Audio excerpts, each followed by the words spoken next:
You ask Tiger to solve. This deals with linear equations with one unknown. The final result is x equals 9/2. Let's solve it step by step. Group all constants on the right side of the equation. Subtract 1 from both sides. Simplify the arithmetic.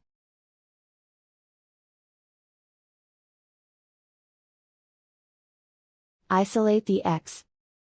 Divide both sides by 4.